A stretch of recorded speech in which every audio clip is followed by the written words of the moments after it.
Good morning student, मैं ऋषि स्वागत करता हूं अपने एक और नए वीडियो में। तो बच्चों, आज के वीडियो में हम लोग क्या करेंगे, क्लास 10th के चैप्टर 3 जो है तुम्हारा pair of linear equation in two variable, उसके क्वेश्चन को क्या करेंगे, डिस्कस करेंगे।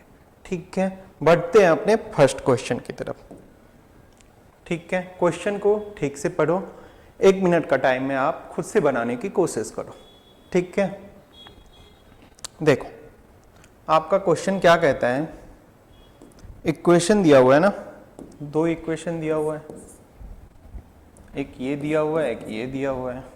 अब इसमें आप कंपेयर करोगे तो a1 कितना हो जाएगा, a1 होता है x का कॉफिशिएंट, वो 2, b1 कितना हो जाएगा, y का कॉफिशिएंट 3, c1 क्या हो जाएगा, 5 हो जाएगा। कोई बच्चा -5 भी लिख सकता है क्योंकि वो क्या है, इक्वल टू के बाद है। यहां पे क्या है, दोनों है ना इक्वल टू के बाहर, तो आप जो साइन है वही रखो। ठीक है, क्योंकि इधर करोगे माइनस होगा, वो भी माइनस होगा, माइनस माइनस प्लस ही हो जाएगा। तो आप यहां पे क्या करोगे, a2 कितना 4, b2 कितना हो जाएगा 6, c2 कितना हो जाएगा 10। यहां तक समझा कि नहीं समझा? सबसे फर्स्ट हम लोग क्या करेंगे, उसके कोफिशिएंट को लिखेंगे। उसके बाद हम लोग देखेंगे कि a1 बाई a2 क्या है, तो ये 2/4 1/2 के इक्वल होगा। अब b1 बाई b2 3/6, ये भी 1/2। अब c1 बाई c2 5/10, तो ये भी 1/2। ठीक है, अब आप यहां से क्या आपने देखा कि a1 by a2 equal to b1 by b2 equal to c1 by c2, ये किसके इक्वल है, 1/2 का, है कि नहीं है? ठीक, अब आपसे पूछ रहा है क्वेश्चन कि इनकंसिस्टेंट है या कंसिस्टेंट है। तो सबसे फर्स्ट तो आपको ये समझ में आना चाहिए कि कब इक्वेशन कंसिस्टेंट होता है, कब इनकंसिस्टेंट होता है। तो यदि इक्वेशन का 1 या मोर देन 1 सॉल्यूशन है तो वो क्या होता है, कंसिस्टेंट होता है। ठीक, यदि नो सॉल्यूशन होता है तो वो इनकंसिस्टेंट होता है। तो आपने यहां से क्या देखा, ये क्या है, ये कंडीशन कब होता है, जब लाइन कोइंसिडेंट होता है। ठीक, क्या है, कोइंसिडेंट, एक के ऊपर दूसरा आ गया। तो इसमें क्या होता है, ये मेनी सॉल्यूशन होता है। ठीक है, मेनी सॉल्यूशन होता है। मेनी सॉल्यूशन मतलब मोर देन 1 सॉल्यूशन। तो ये तो फिक्स है, ये क्या होगा, कंसिस्टेंट होगा। और कोइंसिडेंट लाइन जो होता है एक दूसरे के डिपेंडेंट होता है। तो option number C is the correct answer. बात समझ में आया कि नहीं आया? सबसे फर्स्ट हम लोग ने देखा कि ये कंसिस्टेंट है या इनकंसिस्टेंट है। तो कोइंसिडेंट लाइंस क्या होता है, मेनी सॉल्यूशन होता है उसका। तो many solution more than 1 solution है, तो इसका मतलब वो क्या हुआ, कंसिस्टेंट हो गया। और ये क्या होता है, डिपेंडेंट भी होता है। तो option number C is the correct answer. ठीक, बढ़ते हैं अपने नेक्स्ट क्वेश्चन की तरफ। देखो 2 इक्वेशन है, एक है y इक्वल टू 0 एंड एक है y इक्वल टू -7। तो कहता है कि इसका क्या सॉल्यूशन होगा, 1 सॉल्यूशन होगा, 2 सॉल्यूशन होगा, इनफाइनाइट सॉल्यूशन होगा, या मेनी सॉल्यूशन होगा, या नो सॉल्यूशन होगा। तो इस क्वेश्चन को सॉल्व करने से अच्छा है कि इसको आप ग्राफ के द्वारा समझने की कोशिश करो। ठीक है, यहाँ पे क्या है, x एक्सिस, ये y, ये निगेटिव x एक्सिस, ये निगेटिव y एक्सिस। अब y इक्वल टू 0 जो है, इसका जो ग्राफ बनता है ये क्या बनता है, ये x एक्सिस पे लाई करेगा। ठीक है, y इक्वल टू -7 जो है ये पैरेलल टू x एक्सिस होगा, होगा कि नहीं होगा? तो ये दोनों लाइन कभी भी इंटरसेक्ट करेगा नहीं। ये कौन सा लाइन है, एक दूसरे के पैरेलल लाइंस हैं। तो इसमें क्या होता है, इसके जो सॉल्यूशन होते हैं वो क्या होते हैं, नो सॉल्यूशन होते हैं। तो ऑप्शन नंबर कौन सा सही हो जाएगा, option number D is the correct answer. समझ में आया कि नहीं आया? ठीक, बढ़ते हैं अपने नेक्स्ट क्वेश्चन की तरफ। अब इस क्वेश्चन को आप बनाने की कोशिश करो, सेम टू सेम जैसे सेकंड क्वेश्चन बनाए हैं वैसे ही ये भी है। इसका आपको सॉल्यूशन फाइंड आउट करना है, तो इसको भी आप ग्राफ मेथड से इजी वे में समझ सकते हैं। ठीक है,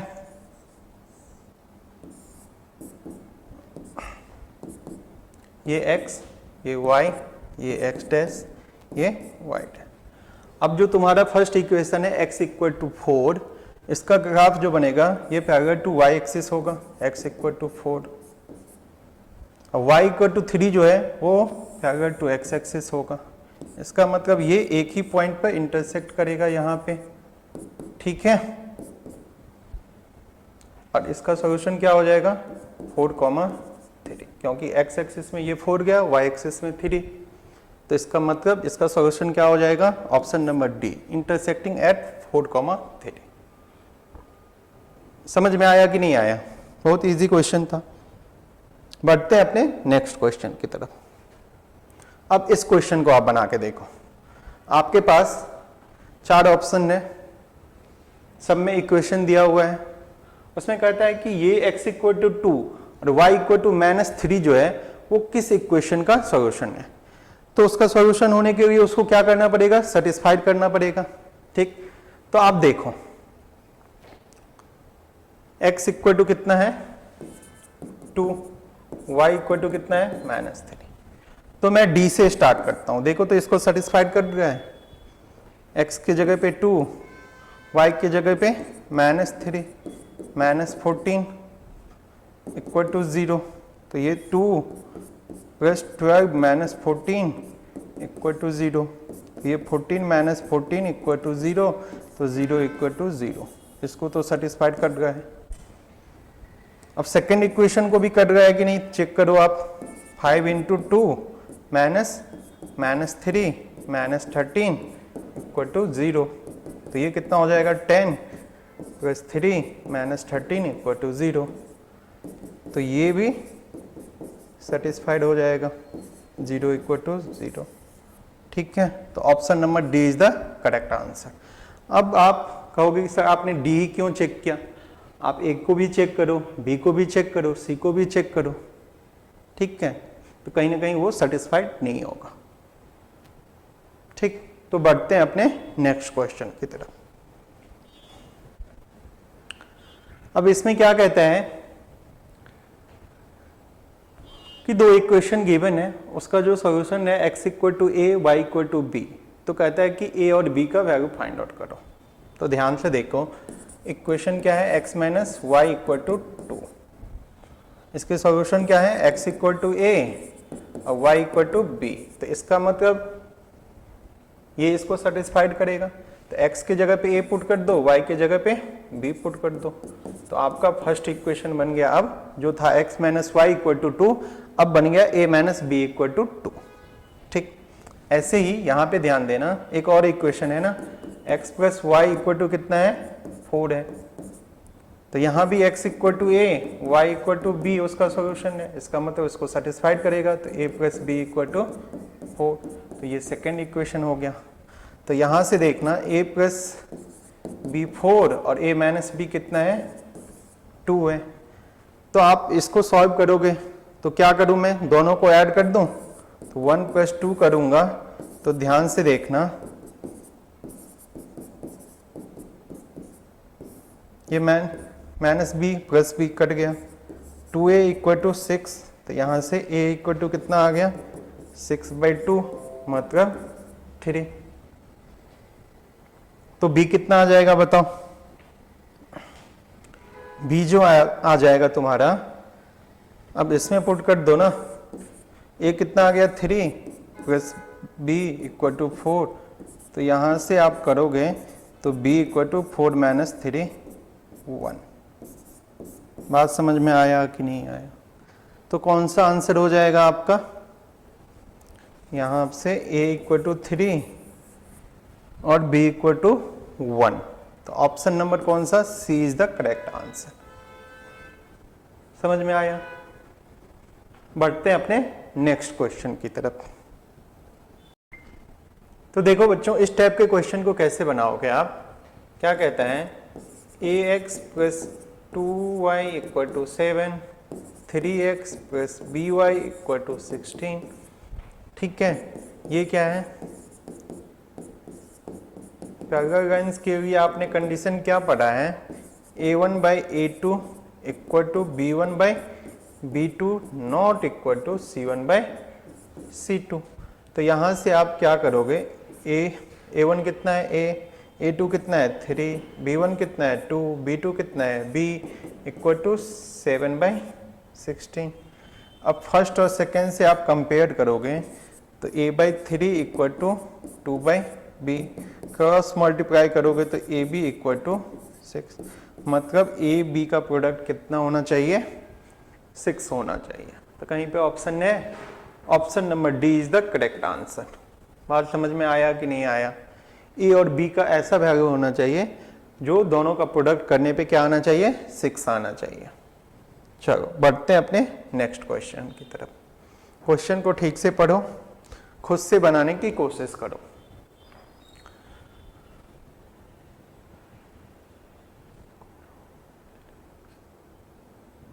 अब एक चीज बताओ, इस दोनों इक्वेशन को सॉल्व करोगे तो इक्वेशन क्या है तुम्हारा? 4 बाई एक्स प्लस में 6y equal to 10।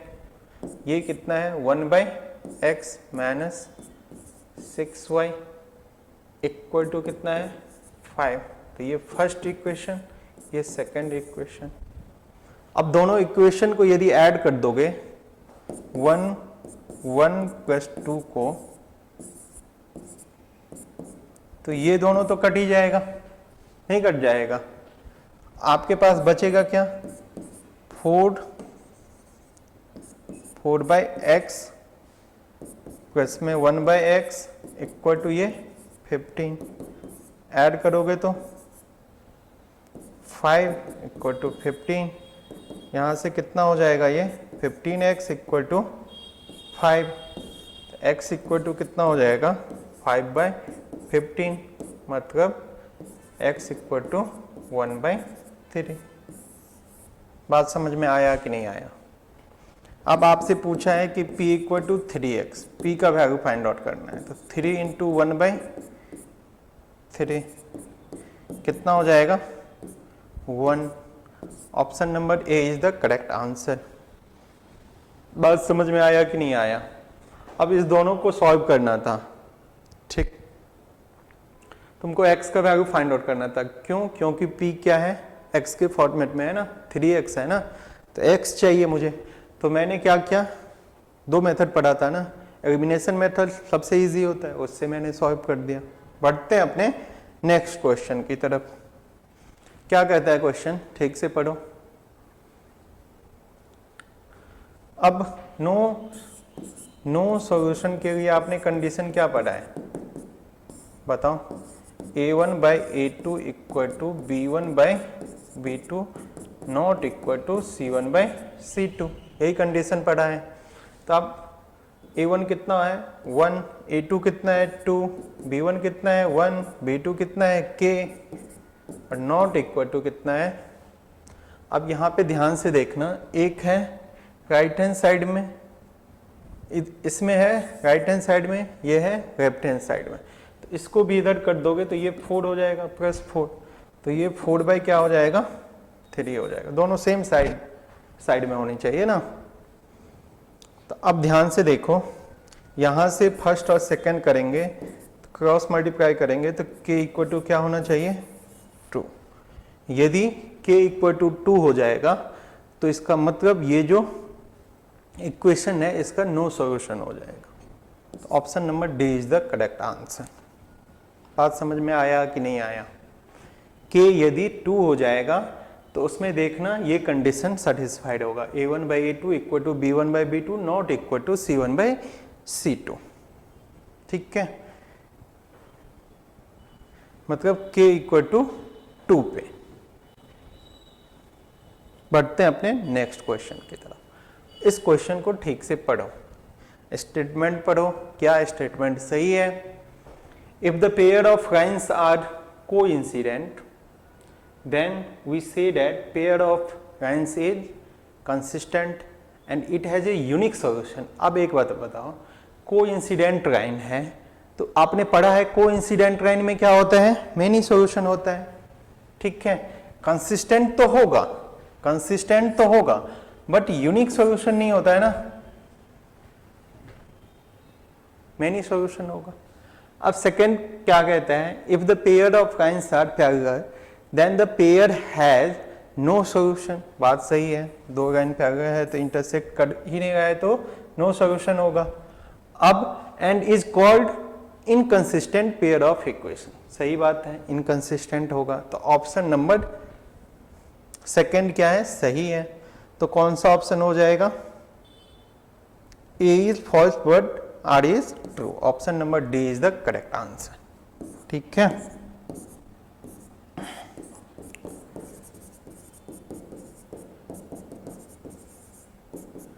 No solution, ठीक है।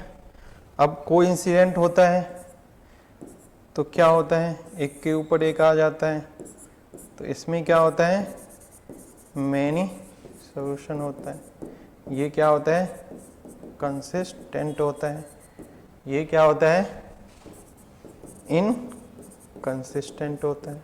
ये सब याद होनी चाहिए, तभी आपसे क्वेश्चन बनेगा, ठीक है। बढ़ते हैं अपने नेक्स्ट क्वेश्चन की तरफ। क्या कहता है, ध्यान से पढ़ो। सिस्टम ऑफ लीनियर इक्वेशन दिया हुआ है 3x minus 4y equal to 7 and 6x minus 8y equal to k has infinite solutions, number of solution is 14, ठीक है। k का वैल्यू तुमसे पूछ रहा है कि क्या 14 होगा जब इनफाइनाइट नंबर ऑफ सॉल्यूशन होगा, तो उसका कंडीशन क्या होता है, a1/a2 equal to b1/b2 equal to c1/c2। ये कंडीशन किसका है, इनफाइनाइट मेनी सॉल्यूशन।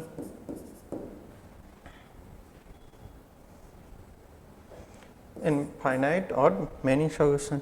अब यहां से ध्यान से देखना, a1 कितना है 3, a2 कितना है 6, b1 कितना है -4, b2 कितना है, b2 कितना है -8 इक्वल टू c1 कितना है 7/k, ठीक है।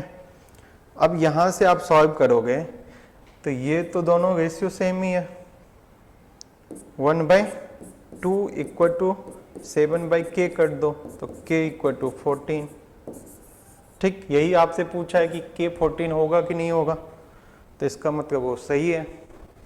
सेकंड क्या कहता है, the system of linear equation have infinitely many solution if a1/a2 not equal to b1/b2। देख ये कंडीशन जो है ये क्या है, इंटरसेक्टिंग लाइंस का है। इंटरसेक्टिंग लाइंस क्या होता है, ओनली वन सॉल्यूशन देता है, ठीक है ना, मिनी सॉल्यूशन कभी नहीं देगा। तो इसका मतलब ये क्या है, गलत है, ठीक है ना। सेकंड क्या है, फॉल्स है। तो इसका मतलब option number C is the correct answer, A is true but R is false. समझ में आया कि नहीं आया? अरे मेनी सॉल्यूशन है तो अभी पढ़ा है ना, a1/a2 equal to b1/b2 equal to c1/c2। ये तो a1/a2 not equal to b1/b2 जब भी आ गया तो इंटरसेक्टिंग लाइंस होगा और उसका एक ही सॉल्यूशन होता है। चलो बढ़ते हैं अपने नेक्स्ट क्वेश्चन की तरफ। अब इस इक्वेशन को सॉल्व करो, ठीक है। क्या है equation, 2x plus 3y equal to 7। दूसरा इक्वेशन क्या है, 4x plus 3y equal to 11, ठीक है। कौन सा मेथड से सॉल्व करोगे, दो मेथड मैंने पढ़ाया था और मैंने ये भी बताया था यदि कोई भी मेथड मेंशन नहीं है तो कौन सा मेथड से बनाएंगे, एलिमिनेशन से। तो यहाँ पे देखो y का कोफिशिएंट यहाँ भी 3, y का कोफिशिएंट यहाँ भी 3, बट साइन दोनों का क्या है, सेम है। तो साइन सेम होता है तो क्या करते हैं, माइनस करते हैं। तो एक काम करूँ, 2 - 1 कर दूँ तो 4x plus 3y equal to 11। ये 2x plus 3y equal to 7। यहाँ पे साइन क्या होगा, चेंज हो जाएगा, ये दोनों कट गया। अब 2x इक्वल टू कितना हो जाएगा ये 4, x इक्वल टू 4/2 मतलब 2, तो x आपका कितना आ गया 2 आ गया। अब आप किसी एक इक्वेशन में पुट कर दो, 1 में पुट करते हैं तो 2 × 2 प्लस 3y इक्वल टू 7, तो ये 4 प्लस 3y इक्वल टू 7, तो 3y इक्वल टू 7 माइनस 4, तो 3y इक्वल टू कितना हो जाएगा 3y इक्वल टू 3/3, तो कितना हो जाएगा 1। बात समझ में आया कि नहीं आया? ठीक है। सबसे आसान मेथड क्या होता है इक्वेशन को सॉल्व करना, एलिमिनेशन मेथड होता है। ठीक, उसमें क्या होता है जो दो वेरिएबल है उसमें एक वेरिएबल को कैंसिल आउट करना होता है, उसके कोफिशिएंट को सेम करना पड़ता है। यदि सेम है तो ठीक है, नहीं तो करना पड़ेगा, दोनों तरफ मल्टीप्लाई करके। बढ़ते हैं अपने नेक्स्ट क्वेश्चन की तरफ। क्या कहता है क्वेश्चन? आपको ए एंड बी का वैल्यू फाइंड आउट करना है जब कंडीशन दिया हुआ है कि इसका जो इक्वेशन का सॉल्यूशन है वो इनफाइनाइट मैनी सॉल्यूशन है। ठीक, तो यहां से देखो, सबसे पहले तो कंडीशन लिखो, यदि मैनी सॉल्यूशन है तो a1/a2 equal to b1/b2 equal to c1/c2। ठीक है ना?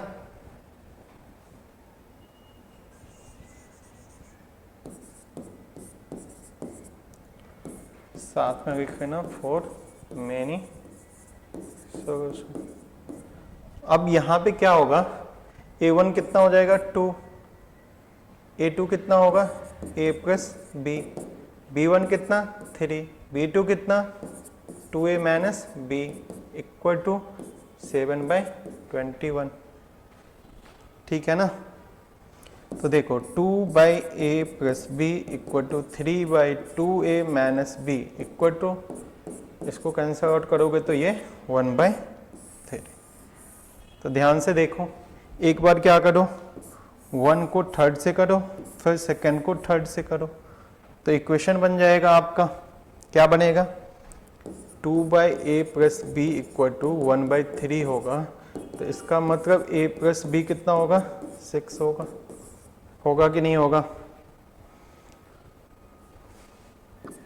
ये फर्स्ट और थर्ड, ये सेकेंड और थर्ड, सेकेंड और थर्ड से करोगे तो 3/2a माइनस b जो होगा वो 1/3 होगा। तो यहाँ से 2a minus b equal to कितना हो जाएगा 9 हो जाएगा। बात समझ में आया कि नहीं आया? अब इस इक्वेशन को सॉल्व करना है। क्या है तुम्हारा a plus B equal to 3 है कि नहीं? नहीं, a plus B equal to 6 है ना। उसके बाद 2a minus B equal to 9 है, 2a minus B equal to 9 है, ये फर्स्ट और ये सेकंड। ठीक, अब यहाँ पे देखो, यहाँ पे पॉजिटिव भी है निगेटिव है, दोनों को क्या कर देना है ऐड कर देना है, तो b भी कट गया, तो ऐड करोगे तो 2a और a कितना हो जाएगा 3a इक्वल टू कितना होगा 15, a equal to 15/3, a equal to क्या आ गया 5 आ गया। ठीक, अब a इक्वल टू 5,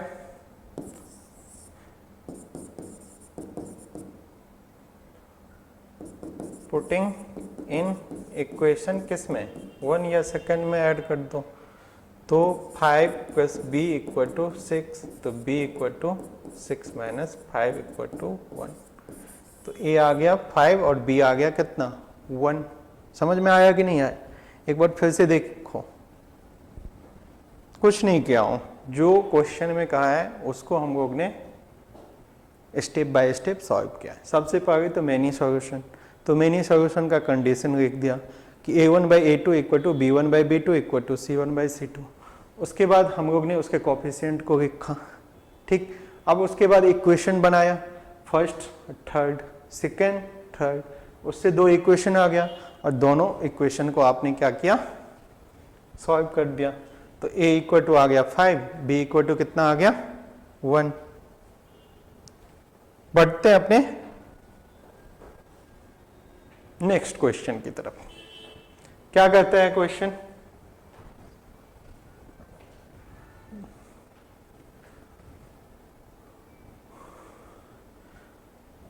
कंडीशन क्या है कि यूनिक सॉल्यूशन होना चाहिए। यूनिक सॉल्यूशन के लिए a1/a2 नॉट इक्वल टू क्या होना चाहिए b1/b2।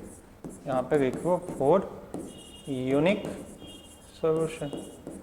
बात समझा कि नहीं समझा? अब यहाँ से आप कोफिशिएंट को लिखो, a1 कितना हो जाएगा 1, a2 कितना 3, नॉट इक्वल टू b1 कितना 2, b2 k। तो यहाँ से क्रॉस मल्टीप्लाई करोगे तो k क्या होना चाहिए 6 को छोड़ के कोई भी रियल नंबर हो सकता है, ठीक, बट 6 नहीं होना चाहिए। यदि ये दो जो गिवन इक्वेशन है उसमें जो k है, k की वैल्यू 6 नहीं होनी चाहिए, ठीक। बाकी कोई भी रियल नंबर रखोगे तो इस इक्वेशन का क्या हो जाएगा यूनिक सॉल्यूशन हो जाएगा। बात समझ में आया कि नहीं आया? ठीक, 6 को छोड़ के कोई भी रियल नंबर हो सकता है जो जिसका क्या होगा यूनिक सॉल्यूशन हो जाएगा। बढ़ते हैं अपने नेक्स्ट क्वेश्चन की तरफ। क्या कहता है क्वेश्चन को ठीक से पढ़ो।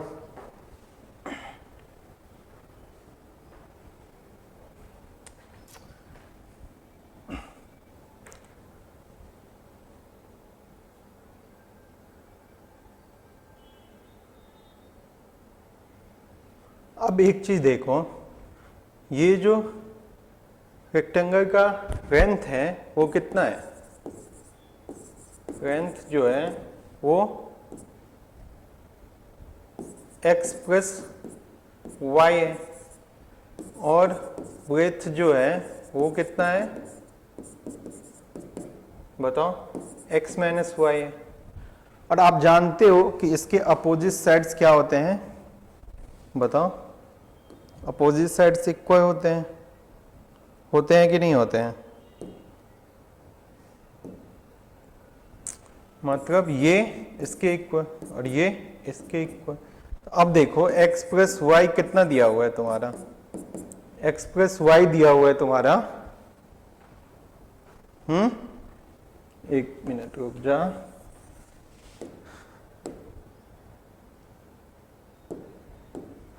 x प्लस वाई जो दिया हुआ है वो कितना दिया हुआ है 30। तो फर्स्ट इक्वेशन ये हो गया। x माइनस वाई कितना दिया हुआ है 14 दिया हुआ है। तुमको x and y find out करना है तो यहाँ पे दोनों को क्या कर दूं ऐड कर दूं 1 प्लस 2 तो y कट गया 2x इक्वल टू कितना होगा ये 44। तो x इक्वल टू 44 बाई कितना 2 मतलब 22, ठीक है। अब x यदि 22 आ गया तो y कितना आएगा बताओ?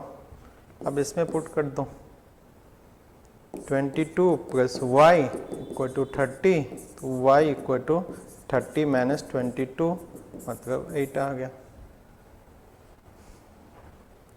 ठीक है ना? समझ में आया कि नहीं आया? आप चेक भी कर सकते हो 20 प्लस 8 कितना होता है 30 नहीं होता है। 22 माइनस 8 कितना होता है 14 नहीं होता है? होता है कि नहीं होता है? बढ़ते हैं अपने नेक्स्ट क्वेश्चन की तरफ। क्या कहता है क्वेश्चन को ठीक से पढ़ो। The sum of the digits of a 2 digit number is 9. The number obtained by reversing the order of digits of the given number exceed हो जाता है the given number by 27. Find the given number. आसान question है। अब एक चीज बताओ, 2 digit number है तो 2 डिजिट नंबर बनता कैसे है? उसमें यूनिट प्लेस भी होगा, टेंस प्लेस भी होगा कि नहीं होगा? तो हम लोग मानते हैं let the unit digit be x and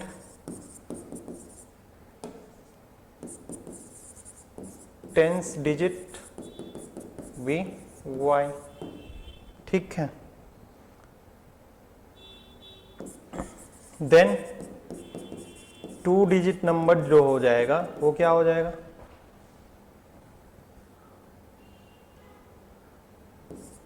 two digit number जो हो जाएगा वो क्या हो जाएगा, आप जानते हो टेंस डिजिट है तो इसको 10 से मल्टीप्लाई करना पड़ेगा, 10y प्लस में यूनिट डिजिट को ऐड करना पड़ेगा, नहीं करना पड़ेगा। अरे एक बात बताओ, कहीं पे लिखा हुआ है 55, 2 डिजिट का नंबर है तो आप जानते हो इसको जो लिखेंगे इसको 5, ये यूनिट प्लेस पे 5 है और टेंस पे भी 5 है तो ये टेंस को 10 से मल्टीप्लाई करना पड़ेगा प्लस में इसको यूनिट को 1 से, तब तो ये 50 प्लस 5 कितना होगा, 55 होगा।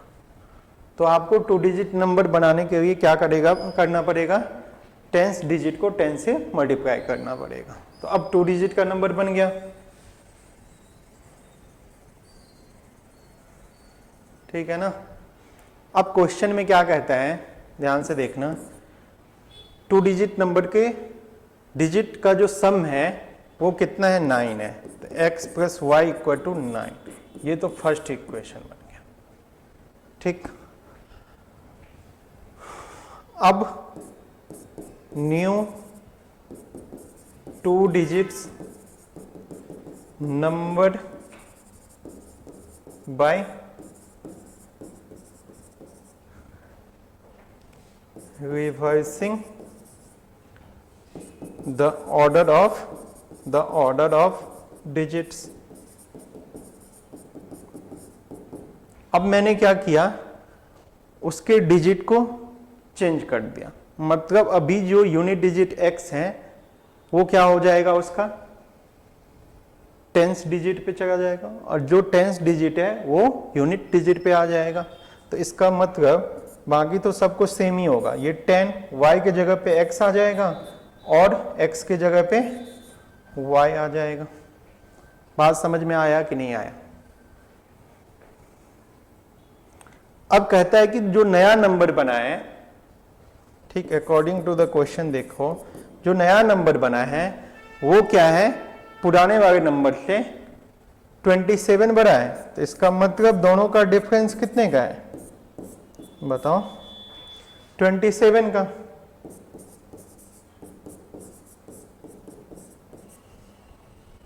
अब इससे आप एक इक्वेशन बना लो, दोनों इक्वेशन को सॉल्व कर दो, बस आंसर आ जाएगा। चलो देखो, तुम्हारा क्या था first equation, x plus Y equal to 9 था कि नहीं। अब इसको आप सॉल्व करोगे तो कितना होगा, 10x प्लस में y minus 10y plus x equal to 27। ठीक है, अब इसको सॉल्व करो, 10x plus Y minus 10y minus x equal to 27। तो ये 10x में से x जाएगा तो 9x होगा और ये कितना हो जाएगा, माइनस 9y इक्वल टू 27। यहाँ से 9 कॉमन, तो x माइनस वाई कितना हो जाएगा, 27। तो इसका मतलब x माइनस वाई कितना हो जाएगा, 27/9। तो दोनों का डिफरेंस कितने का आ जाएगा, 3 का आ जाएगा। बात समझ में आया कि नहीं आया। और एक इक्वेशन यहाँ पे दिया हुआ है, ठीक,